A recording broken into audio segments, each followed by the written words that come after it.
Sextortion एक ऐसा शब्द है जो साइबर वर्ल्ड में एक बड़ी पुरानी शब्दावली में से लिया जाता है। कुछ इस तरह के इंसिडेंट बड़े हैं कि गर्ल्स आपसे फ्रेंडशिप करती हैं। जो हमारे घरों में लगे सीसीटीवी कैमरास हैं वो हमारे कंसेंट के बिना भी उन्हें एक्सेस कर पा रहा है। व्हाट्सएप पे जो भी कम्युनिकेशन होता है वो एनक्रिप्टेड होता है। तो क्या व्हाट्सएप पे इस तरह के डॉक्यूमेंट्स को शेयर करना सेफ है? तो जिसको हम एनक्रिप्टेड मानते हैं वो कुछ भी एनक्रिप्टेड होता नहीं है।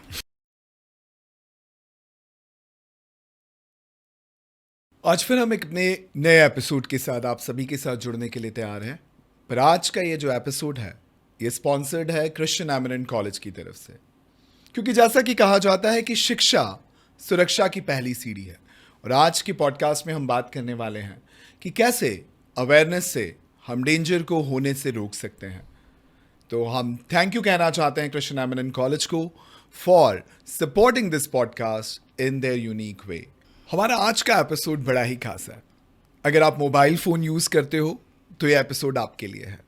अगर आप इंटरनेट चलाते हो तो ये एपिसोड आपके लिए है।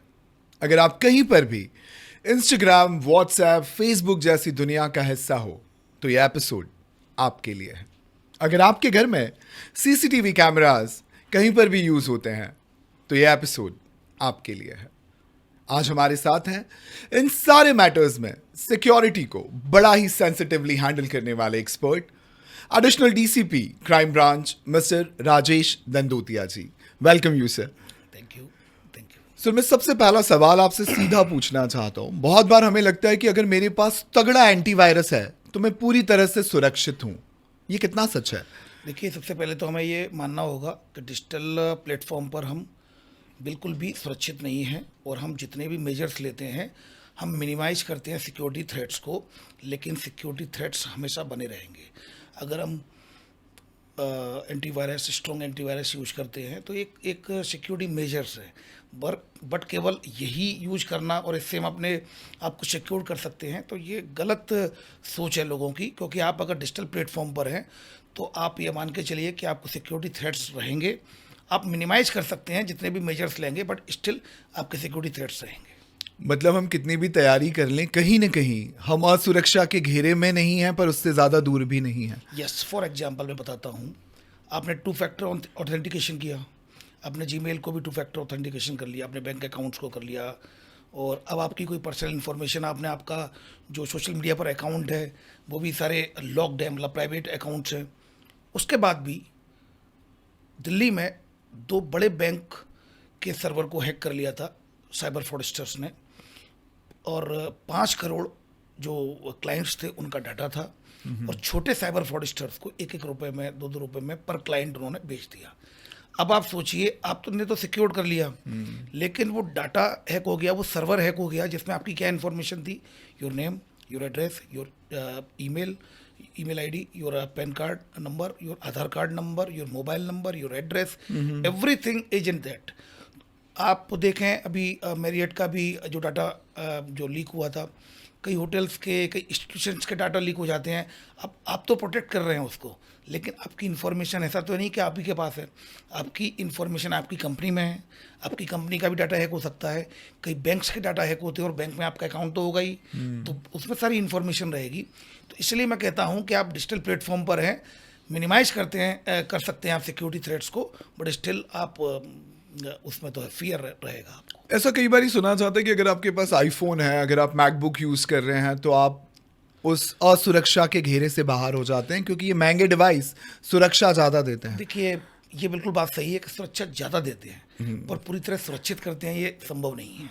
ये थोड़े सॉफ्टवेयर ऐसे हैं, आपको हर चीज़ में, आप जब भी आप कुछ भी करोगे, कोई भी एक्टिविटीज़ करोगे अगर इनमें आईफोन में, तो आपसे सिक्योरिटी कोड मांगेगा। वो तो थोड़े से एक्स्ट्रा फीचर्स हैं, बट मैं फिर कहूँगा कोई भी फीचर आपको मिनिमाइज तो कर सकता है सिक्योरिटी थ्रेट्स को, लेकिन सिक्योरिटी थ्रेट्स रहेगा।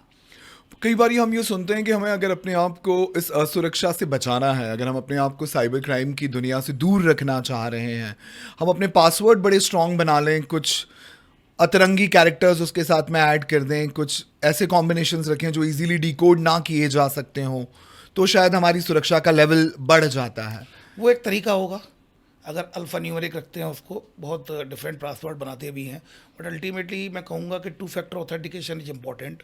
अब पासवर्ड भी अगर क्रैक हो जाए तो उसके बाद भी एक पासवर्ड रहेगा जो आपको प्रोटेक्ट कर सकता है। बट अगेन मैं कहना चाहूँगा ये एकमात्र एक फीचर है। इसके अलावा भी काफ़ी चीज़ें हो सकती हैं। So, जैसे कि आप लगातार बता रहे हैं कि हम मल्टीपल लेयर की सिक्योरिटी लगा लें, फिर भी हम इनसिक्योर तो हैं ही। सेक्सटॉर्शन एक ऐसा शब्द है जो साइबर वर्ल्ड में एक बड़ी पुरानी शब्दावली में से लिया जाता है, बट आज भी ये एक ऐसा एरिया है जहां पर टीनेजर से लेकर ओल्ड एज पीपल तक हर कोई इस ट्रैप में फंस जाता है, और कई लोग तो अपनी जान तक गवा चुके हैं सेक्सटॉर्शन की प्रोसेस के थ्रू, और आपने कई ऐसे केसेस को सॉल्व किया है। आपका अनुभव क्या कहता है कि क्यों हम जानकारी के बावजूद भी सेक्सटॉर्शन जैसी डेंजरस रास्ते पर चल पड़ते हैं एज इंडिविजुअल्स? देखिए, इससे पहले आपने जो कहा था वो मैं आगे डिस्कस करूँगा कि हम कितने भी फीचर्स ले लें, क्या हम सिक्योरिटी हम स्ट्रॉन्ग कर दें तो क्या हम बच सकते हैं। इसको मैं आगे बताऊंगा किस तरह के फीचर्स आने वाले हैं, आगे कैसे थ्रेट्स हैं। आपने जो सेक्सटॉर्शन का पूछा है उसके बारे में बताऊंगा। इस साल जो 2024 में नंबर ऑफ कंप्लेंट्स की अगर बात करूं तो ऑल ओवर इंडिया में जो एनसीआरबी पोर्टल है, नंबर ऑफ कंप्लेंट्स हैं तो उसमें सेक्सटॉर्शन के मामले सबसे ज़्यादा हैं, हाईएस्ट है। हाँ, नंबर 1 हाईएस्ट। अगर नंबर ऑफ कंप्लेंट की बात करूं, मैं उसकी बात नहीं कर रहा हूं कि पैसा सबसे ज़्यादा विक्टिम का किसने लिया, बट नंबर ऑफ कंप्लेंट की बात करूं तो ये sextortion, dating app, fake dating app जो होते हैं उस तरह के केसेज में सब केसेज बढ़े हैं। इसमें बेसिकली अगर हम देखेंगे, अगर कोई भी व्यक्ति कोई भी एक अननोन व्हाट्सएप से, अननोन प्रोफाइल से सोशल मीडिया प्लेटफॉर्म पर या फिर व्हाट्सएप पर अगर आपको हैक का मैसेज भेजती है तो 100 में से 10 लोग उसको रेस्पॉन्स दे देते हैं, 90 नहीं देते हैं। ये बड़ी सिंपल लॉजिक समझाता हूँ मैं। 90 वो नहीं देते हैं, 10 दे देते हैं। It means cyber fraudster are exploring your weakness. 100 में से अगर 10 लोगों ने हाय का हलो कर दिया, उनको समझ में आ गया ये ट्रैप हो सकता है, क्योंकि ये कुरियस है, इसकी ये वीकनेस होगी, ये कोई लस्ट हो सकती है इसका कोई कहीं ना कहीं माइंडसेट ऐसा ही टाइप का है। तो वो हाय लिखेंगे, उधर से अगर हलो आ गया, फिर फ्रेंडशिप का बोला, चूँकि डीपी पे बहुत सुंदर प्रोफाइल बना के रखते हैं वो। डेटिंग ऐप को भी अगर आप देखेंगे तो उसमें प्रोफाइल बड़ी सुंदर सी रहेगी। तो ऐसी स्थिति में लोग अट्रैक्ट होने लगते हैं, तो वो उनकी वीकनेस हो सकती है, वो उनका इंटरेस्टिंग एरिया हो सकता है, इंटरेस्टिंग फील्ड हो सकती है कुछ लोगों की। तो वो अपनी वीकनेस को कंट्रोल नहीं कर पाते हैं, उस वीकनेस को साइबर फ्रॉडस्टर एक्सप्लोर करते हैं। धीमे धीमे फ्रेंडशिप होती है, फ्रेंडशिप होने के बाद फिर वीडियो कॉल होता है, और यहीं पर सबसे बड़ी गलती हो जाती है कि हम अननोन नंबर से अननोन वीडियो कॉल को रिसीव करते हैं। अगर आप देखें, 1 सेकंड के लिए आपके पास वीडियो कॉल आया, आप कोई काम कर रहे हैं अननोन नंबर से, आपने उठाया, आप स्टडी कर रहे हैं, अरे यार कौन बार बार कॉल कर रहा है, आपने उठा लिया, लड़की कॉर्नर में न्यूड होगी और आपका चेहरा पूरा आ जाएगा, 1 सेकंड में ही वो स्क्रीनशॉट बना लेगा। वो स्क्रीनशॉट सोशल मीडिया प्लेटफॉर्म पर आपको ह्यूमिलिएट करने के लिए, डिफेम करने के लिए काफ़ी होगा। उसमें चूंकि आपका चेहरा आ गया है, लड़की न्यूड है, ये माना जाएगा you are interesting in chat, तो आपको ब्लैकमेल किया जा सकता है आसानी से। और जबकि आपने कोई गलती नहीं की, आपका कोई इंटेंशन नहीं था, आप तो कुछ करने नहीं चाह रहे थे, क्योंकि फ़ोन अपन उठाते ही हैं एक जनरल टेंडेंसी में, लेकिन अननोन वीडियो कॉल को हमें रिसीव नहीं करना है। बहुत सिंपल सी बेसिक लाइन है, अननोन वीडियो कॉल को रिसीव नहीं करना है। अगर वीडियो कॉल आता भी है तब भी हमें उसको थंब से प्रेस करके कैमरा का जो फ्रंट कैमरे को कवर करना है, जिससे कि हमारा फोटो ना जाए और उसका आ जाए। चेक कर लें हम, ये रिलीवेंट कॉल है हमारे लिए, जो हम एक्सपेक्ट कर रहे हैं वही कॉल है, या फिर सेक्सटॉर्शन का कॉल है। तो आप बहुत सिंपल टैक्टिक्स से अपना बचाव कर सकते हैं, क्योंकि सेक्सटॉर्शन में ब्लैकमेल आपको तभी किया जाएगा जब कुछ आपका फ़ोटो या वीडियो बन जाए। अगर फ़ोटो वीडियो नहीं बना है तो आपको सेक्सटॉर्शन से आपको ब्लैकमेल नहीं किया जा सकता। बट अगेन मैं ये कहना चाहूँगा, 2-3 इस तरह के इसी से मिलते जुलते फ्रॉड है। जैसे फेक डेटिंग, जो डेटिंग ऐप तो ठीक है, लेकिन उसे फेक प्रोफाइल बना के 2-3 तरह के, जैसे इंदौर में बताऊँ आपको, कुछ इस तरह के इंसिडेंट बड़े हैं कि गर्ल्स आपसे फ्रेंडशिप करती हैं, एक बार में, एक रेस्टोरेंट में बुलाती हैं, और हाई जो प्राइस वाला, मैं ये कुछ लेना है, कुछ ऑर्डर करती हैं, और उसका बिल आता है 50,000 60,000, और उसमें ये सब मिले रहते हैं, नीचे का लोअर स्टाफ होता है उस रेस्टोरेंट का, बाहर का। तो एक तो इस तरह का ट्रैप होता है। दूसरा, इस तरह के भी ट्रैप आए हैं कि डेटिंग ऐप के जरिए फ्रेंडशिप हुई है और इंदौर में कहीं मिलने को बुलाया है, वो लड़की 2-3 लड़कों के साथ है, और आपके साथ मारपीट की, और आपका मोबाइल और पर्स और जो भी पैसा वैसा लूट के ले गए। दूसरा इस तरह का केस है। तीसरा, जैसा कि मैंने आपको बताया, ये लगातार बात करते रहते हैं, फेक प्रोफाइल होती है डेटिंग ऐप पे, और फेक प्रोफाइल बनाकर बात करते रहते हैं, रिचार्ज कराते रहते हैं, महंगे महंगे गिफ्ट लेते रहते हैं। तीसरा तरीका ये है। और चौथा, जो कि सबसे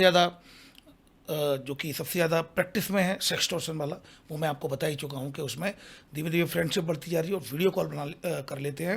वीडियो कॉल पे आपकी ऑब्ससीन पिक्चर इमेज बना लेंगे या फिर वीडियो बना लेंगे और उसको फिर यूज़ करते हैं, जिसमें कि लोगों ने कुछ हज़ार रुपए से लेकर करोड़ों रुपए तक और अपनी जान भी दी है।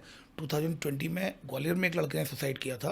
जब मैंने वो डायरी देखी तो उस समय, चूंकि मैंने ज्वाइन किया था 2021 में as additional SP Gwalior crime branch में, तो थाने पर डायरी पड़ी हुई थी। किसी को पता ही नहीं था वो कि वो, चूंकि मर कायम कर लेते हैं हम संदेहास्पद। जब मैंने उसकी चैटिंग पढ़ी, चैटिंग में ये था, प्लीज़ गिव मी मनी। तो उसने बोला, I don't have money, I will viral all your photos, please, I am very poor, मैं सुसाइड कर लूँगा। Okay, you can do suicide, मुझे इससे कोई मतलब नहीं है। तो कन्वर्सेशन मैंने पढ़ा, तब वो एक्सटॉर्शन था, फिर हमने केस रजिस्टर किया। वैसे जहाँ पर आप वीडियो कॉल्स की बात कर रहे हैं, आजकल कई सारे ऐसे रिपोर्ट्स पढ़ने सुनने के लिए मिलते हैं कि जो हमारे घरों में लगे सीसीटीवी कैमराज हैं, वो हमारे कंसेंट के बिना भी कोई और कहीं और से उन्हें एक्सेस कर पा रहा है। तो मोबाइल पे तो शायद हम अपना, आपने जो एक बढ़िया आइडिया बताया है कि अगर कोई अननोन वीडियो कॉल आ रहा है तो हम अपने थंब से अपना फ्रंट कैमरा कवर करें और उसके बाद कॉल आंसर करके चेक करें कि ये रिलेवेंट है या नहीं।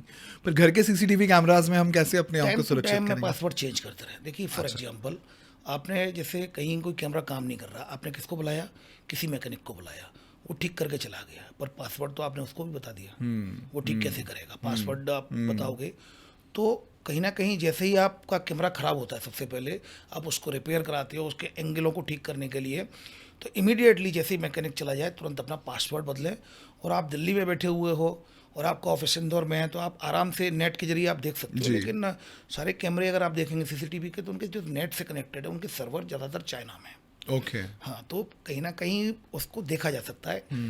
देखिए, आप डिजिटल प्लेटफॉर्म पर हैं, आप सिक्योर कर सकते हैं, मिनिमम सिक्योरिटी थ्रेट्स हो सकती है आपको, आप मिनिमाइज कर सकते हैं, बट आप स्टिल वल्नरेबल।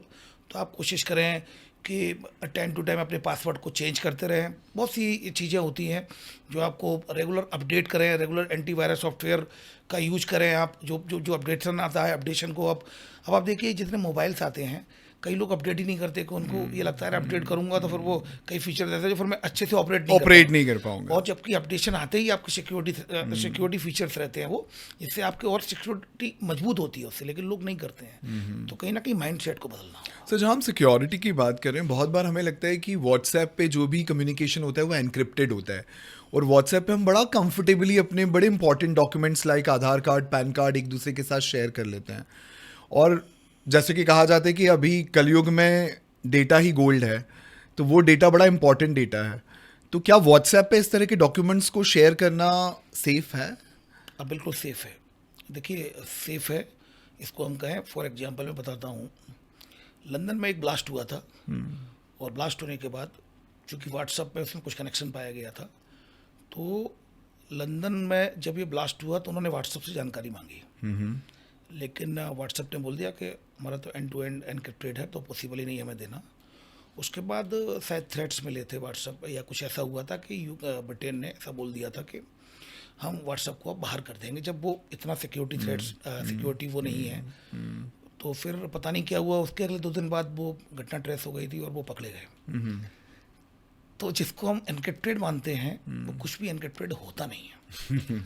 फॉर एग्जाम्पल, एक इंसिडेंट हुआ था, एक एसआईटी बनी थी जिसमें एक लड़के ने सुसाइड किया था नाइट में, लगभग 2:30 बजे के करीब, और उसके अंदर 1:30 बजे के करीब रात को 2 ट्रांजैक्शन किए थे, कलकत्ता और एक मुंबई। जब मैंने अकाउंट का ट्रांजैक्शन देखा तो फिर मैंने साइबर फोरेंसिक की मदद ली, और उसमें व्हाट्सएप के जितने भी जो थे chat history and all that सब रिकवर हो गए। सब रिकवर होने के बाद पता चला मुझे कि वो जो ऑनलाइन बेटिंग ऐप होती है उसमें डाउनलोड थे, और ऑनलाइन बेटिंग ऐप होने की वजह से अपने फ्रेंड से वो पैसे मांग रहा था, एडिक्टेड हो चुका था। एडिक्टेड होने की वजह से फिर वो चूँकि पैसा नहीं मिल पा रहा था तो सुसाइड किया। साइबर फोरेंसिक की मदद से भी आपका डाटा रिकवर हो सकता है।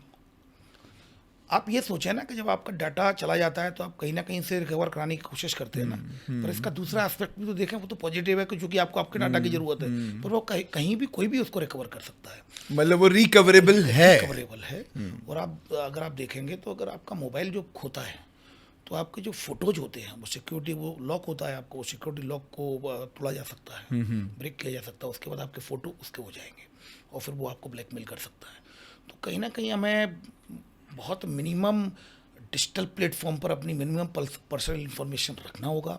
मोबाइल खोना आजकल बहुत आम बात हो गई है। और मैं आपको बता दूं इस पॉडकास्ट के माध्यम से कि मोबाइल्स कुछ ऐसे भीड़ भाड़ वाले इलाके में कुछ गैंग सक्रिय होते हैं। कोई फंक्शन होगा, जैसे अभी अब गैर आने वाली है, आप देखना भीड़ में से मोबाइल जाएंगे और जब मोबाइल को आप ट्रैक करेंगे तो 2 4 5 10 दिन बाद तो कोई किसी की लोकेशन कलकत्ता आएगी, किसी की गुजरात में आएगी और किसी की उड़ीसा आएगी। तो इसका अर्थ क्या हुआ, ये गैंग ये जो ग्रुप्स होते हैं, जो गैंग्स सबसे पहले इन मोबाइल्स को चोरी करते हैं और बाहर जाकर उनको बेचते हैं।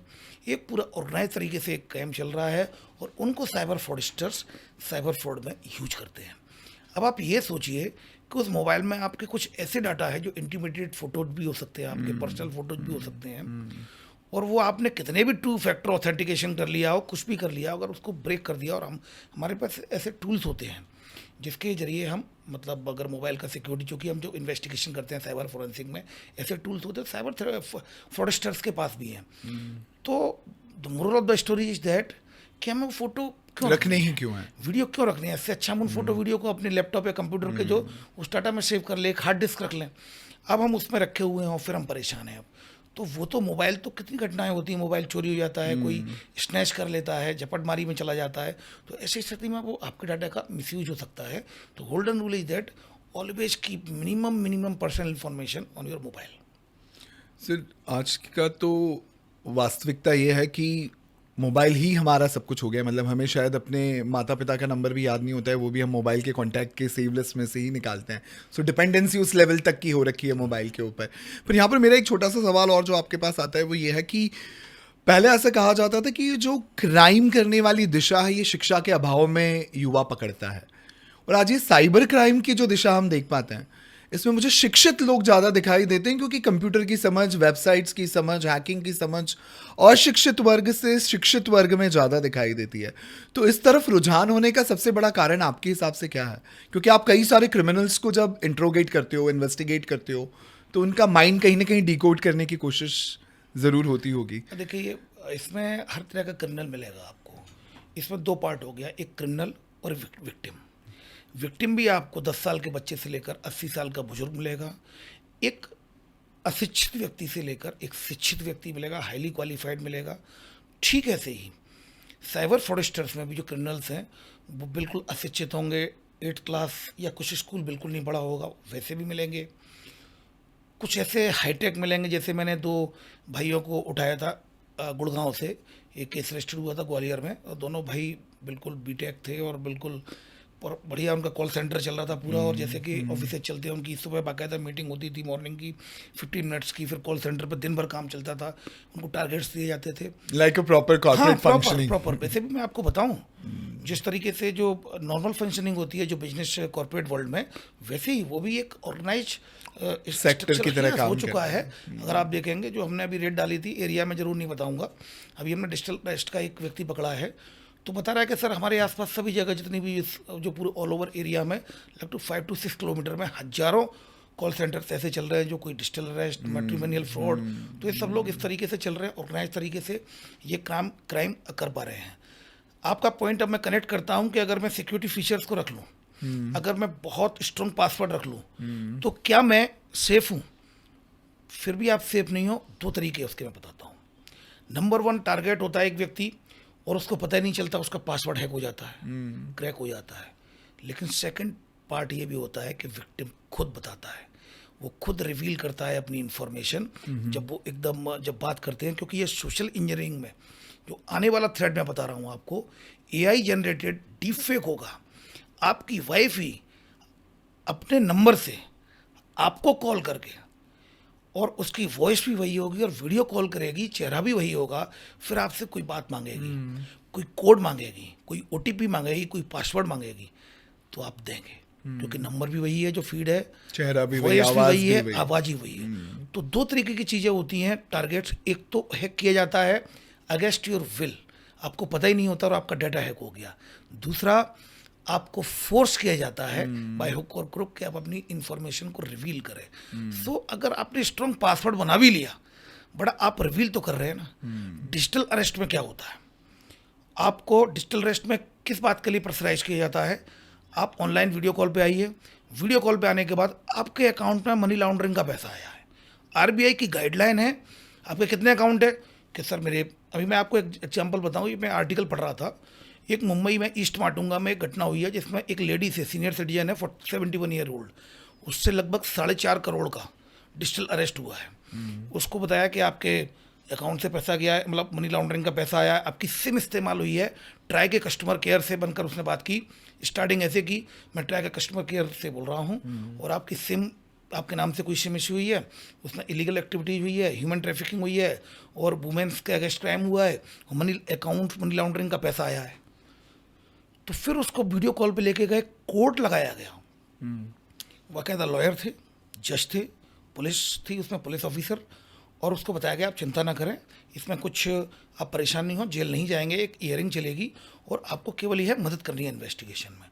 देखिए आरबीआई की गाइडलाइन है, कोर्ट का ये कहना है कि सबसे पहले तो जो आरबीआई का एक अकाउंट है उसमें सारे पैसे आप ट्रांसफ़र करिए, जितना भी पैसा आपके पास, अगर आपके पास एफडी है तो ये कैसे हम मानेंगे कि एफडी है, म्यूचुअल फंड्स में आपने इन्वेस्ट किया, हो सकता है मनी लॉन्ड्रिंग का पैसा किया होगा, तो आप सारे अकाउंट्स की जानकारी दीजिए और वो पैसा इस अकाउंट पर ट्रांसफ़र करिए। उसने सारे अकाउंट की जानकारी दी, एफडी तोड़वाई, म्यूचुअल फंड ब्रेक कराए और इसके अलावा जो अकाउंट और में ये पैसा सब था, कुछ ऑनलाइन हो रहा है। ऑनलाइन सब कुछ चल रहा था वीडियो कॉल पर। तो अब आप सोचिए इसमें कहाँ उसने हैक किया, इसमें तो उसको फोर्स किया टू गिविंग इंफॉर्मेशन। तो पॉइंट हियर इज दैट एक तरफ आपको पता भी नहीं चलता आपका डाटा हैक हो गया, आपकी पर्सनल इंफॉर्मेशन किसी के पास चली गई।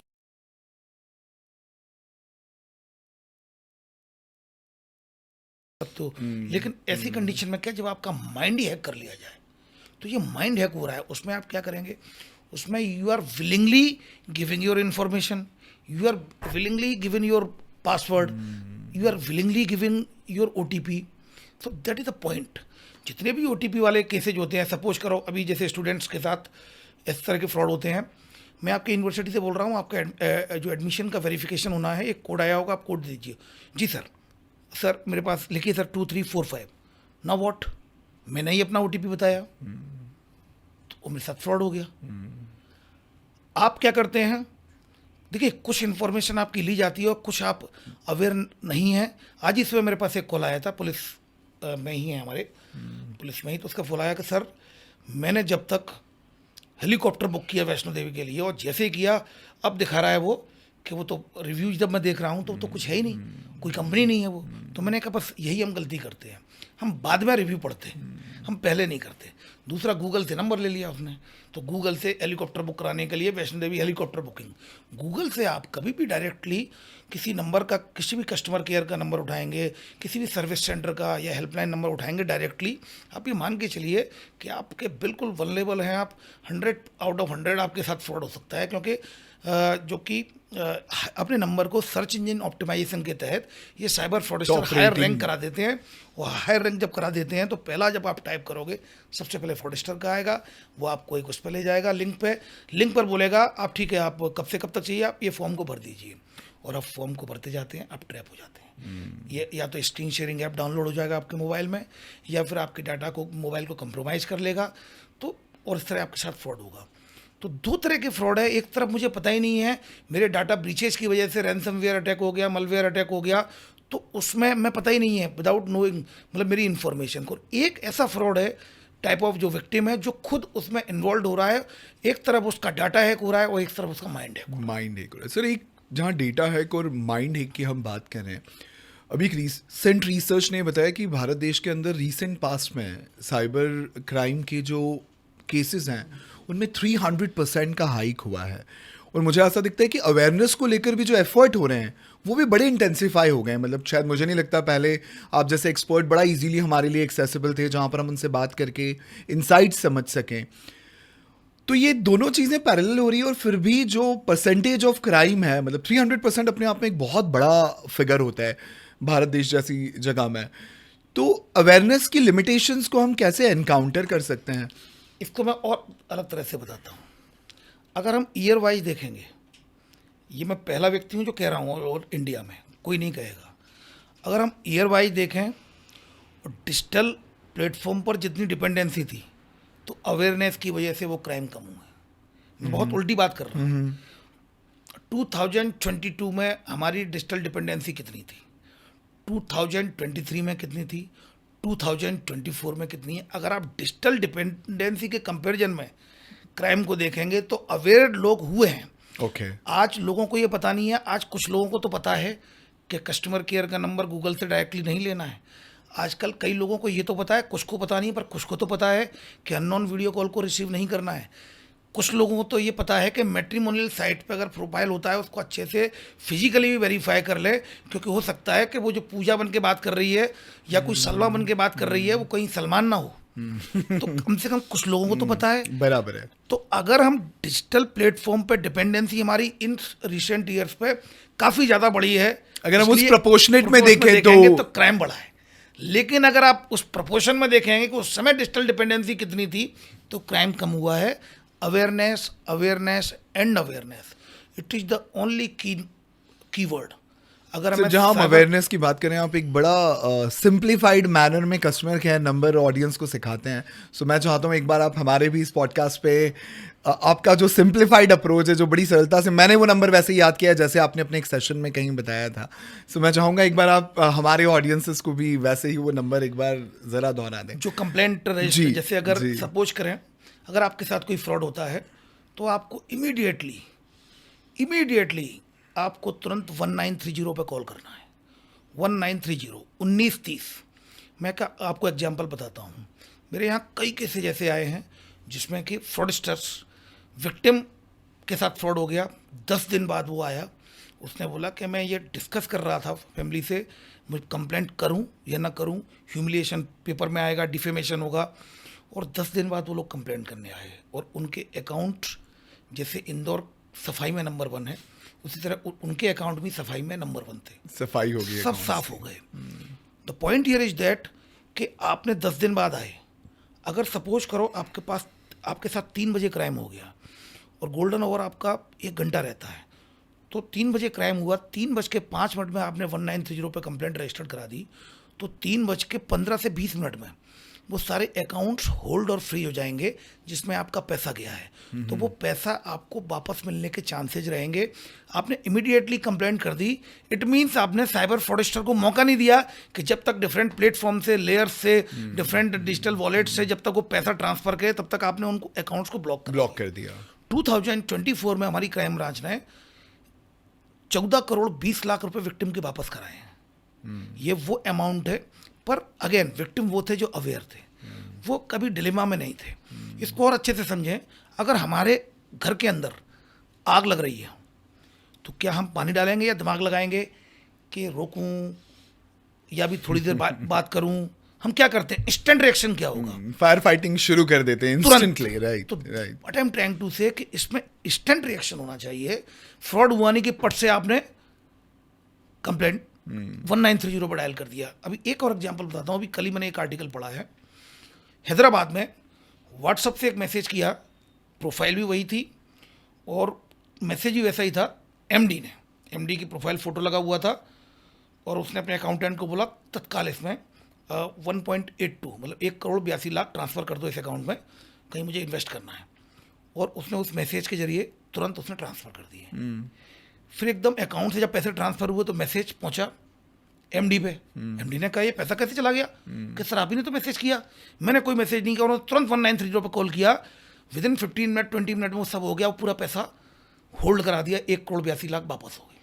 सर ने एक बड़ी सुंदर बात अपने एक सेशन में कही थी कि अगर आपकी साइबर स्पेस में कुछ भी 19-20 हो रहा है तो तुरंत 19-30 डायल किया बताता हूँ।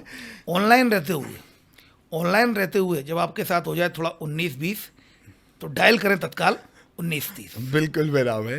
तो कई बार सर हमें ये पता होता है कि हम शायद 1930 पर जाएंगे और हमें सहायता मिलेगी, पर उस सहायता से बड़ा भय ये होता है कि शायद वो ब्लैकमेलर मुझे पॉपुलर करे ना करे, पर मीडिया और ये इन्वेस्टिगेशन की वजह से मैं नहीं चाहकर भी अपनी सोसाइटी, अपनी कम्युनिटी में बहुत ज़्यादा गलत तरीके से डिफेम हो जाऊंगा। ये देखिए इसमें दो बात कहना चाहूँगा। पहली बात तो ये है, हमारे साथ जो हुआ है, अगर हम में इतनी हिम्मत नहीं है कि उसको हम एक्सप्लेन कर पाएँ तो उसकी रेमेडी कैसे मिलेगी? Caring is sharing.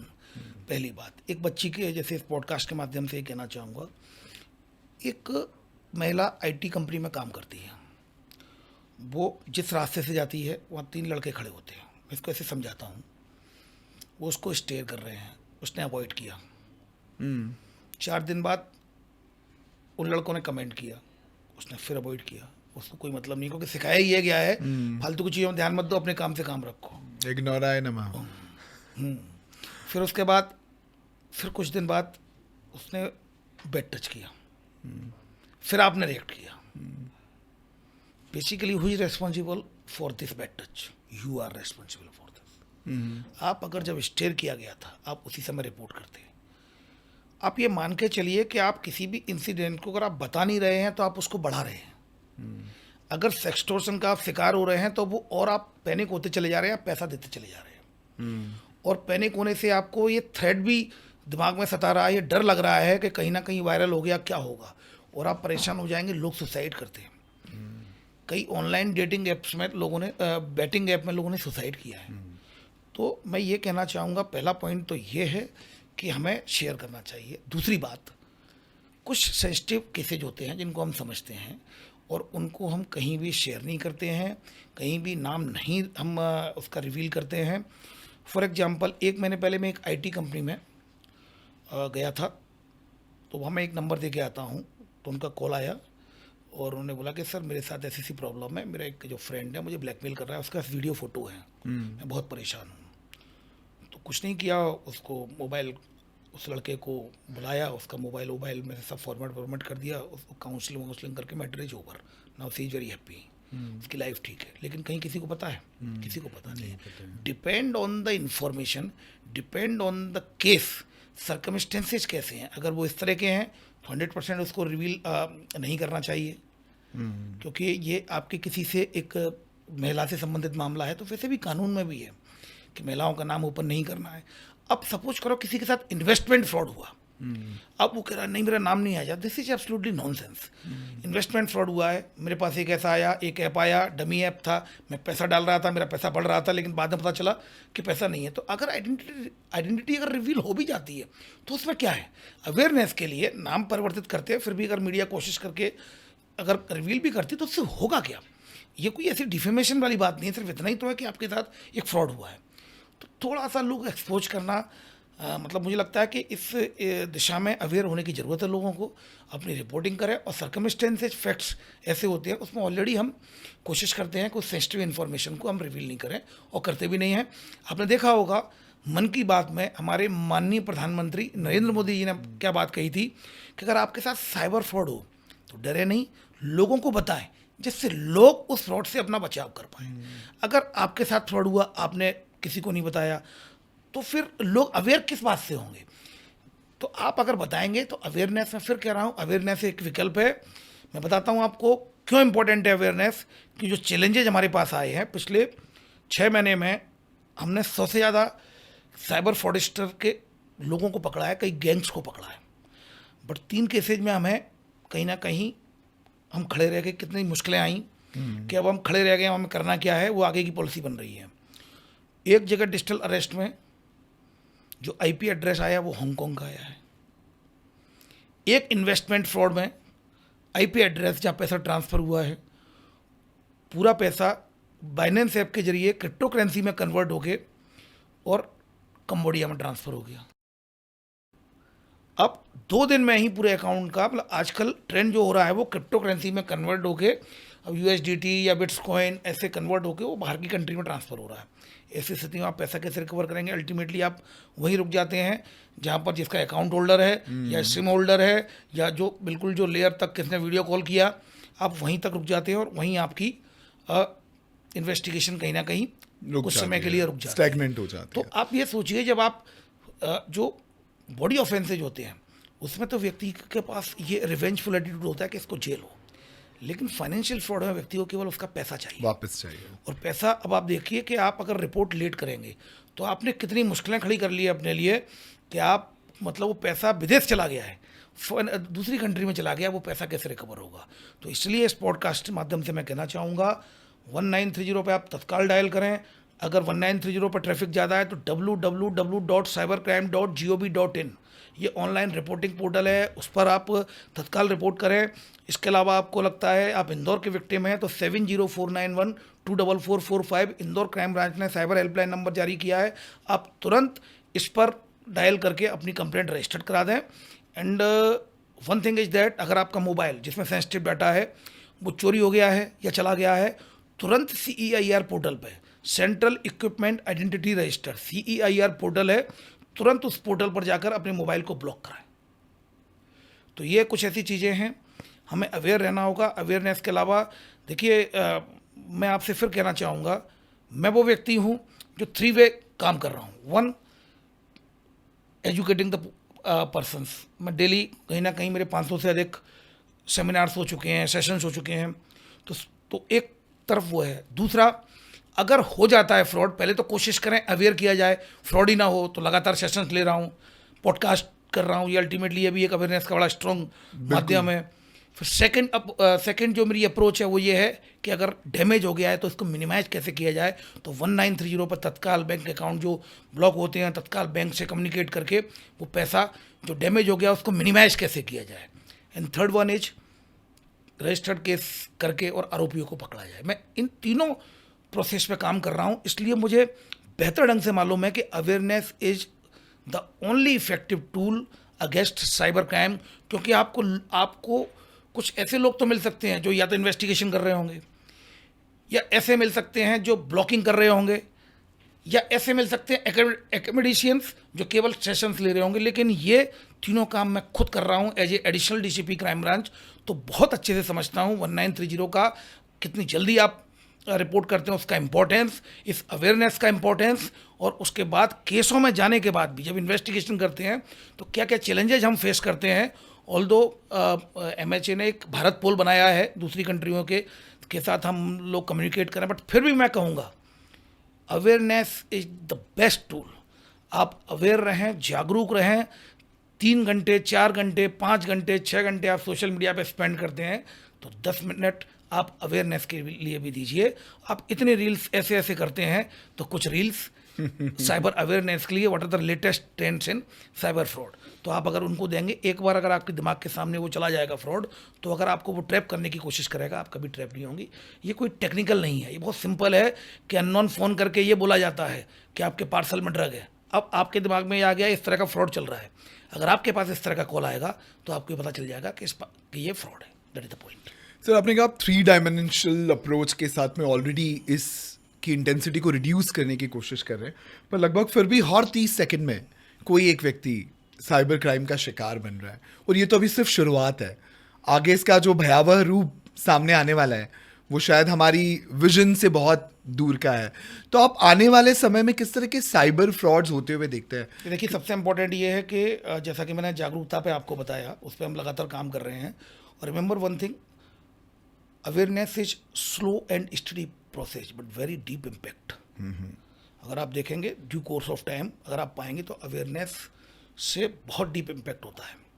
दूसरी बात, आने वाले जो फ्रॉड्स होंगे, मैं देख रहा हूँ AI पावर्ड फ्रॉड होंगे। डीप फेक का यूज किया जाएगा, डीप फेक, डीप न्यूड का यूज किया जाएगा, डिफेमेशन तगड़ा होने वाला है, लोग ह्यूमिलिएट भी हो सकते हैं। डीप न्यूड बिल्कुल मिलता जुलता आपके परिवार के कोई, आप फैमिली में आपके वाइफ का, सिस्टर का बना के और आपको ब्लैकमेल करने की कोशिश की जाएगी, वायरल कराया जाएगा। आने वाला जो AI पावर्ड जो फ्रॉड्स होंगे वो काफ़ी भयावह होने वाले हैं, ऐसा मैं एक्सपेक्ट कर रहा हूँ।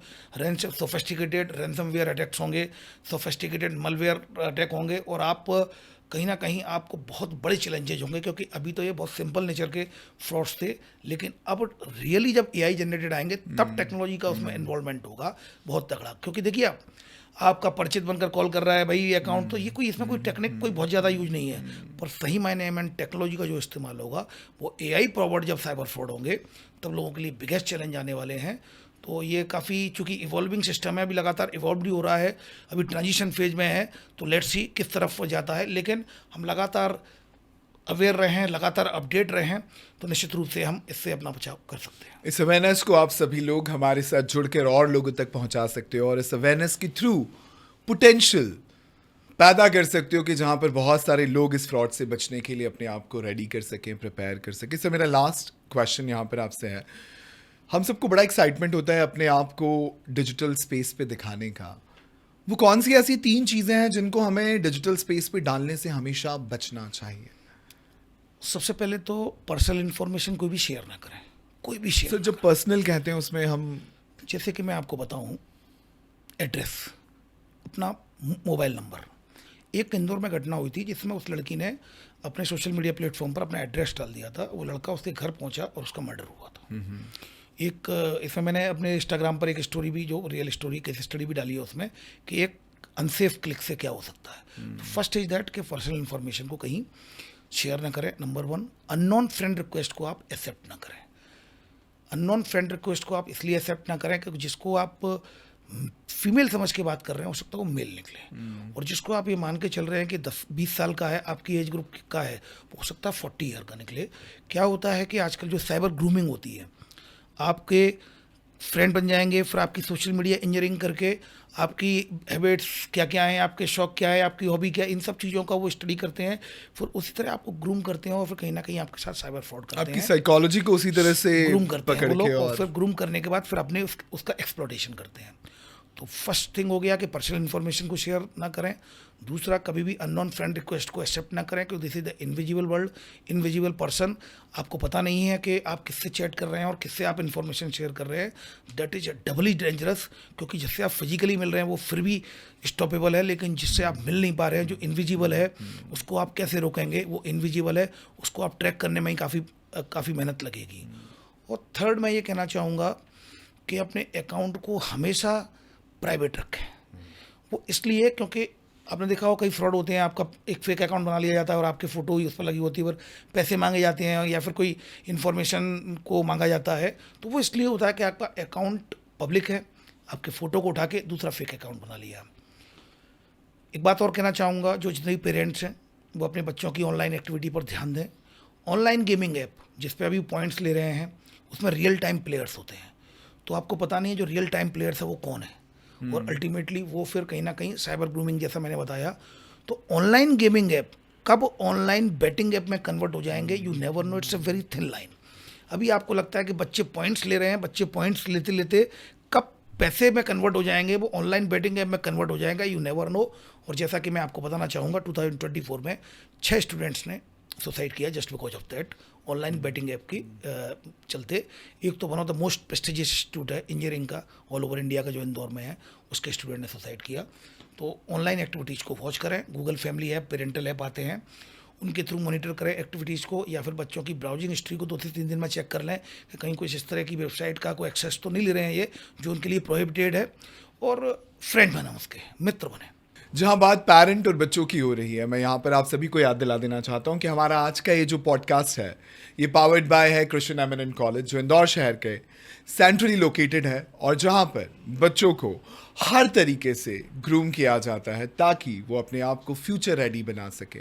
बेस्ट इंफ्रास्ट्रक्चर, प्रॉपर टीचर्स और कांस्टेंट मेंटरिंग एंड मॉनिटरिंग बच्चों को फ्यूचर रेडी करती है। So that's something which you can definitely have at Krishna eminent college. So thank you so much, Krishna Eminent College, for powering our this particular initiative of spreading the awareness with an expert like Rajesh sir. So sir, thank you so very much for joining us on this particular podcast, and we look forward to have you possibly more, so we can spread the more awareness and we can support the mission which you are on, कि शिक्षा ही सुरक्षा है, जहाँ पर हम जितना लोगों को साइबर सिक्योरिटी के लिए एजुकेट करेंगे, हम उतना उनको साइबर सिक्योरिटी के लिए सिक्योर करेंगे. Thank you very much. Thank you. Thank you.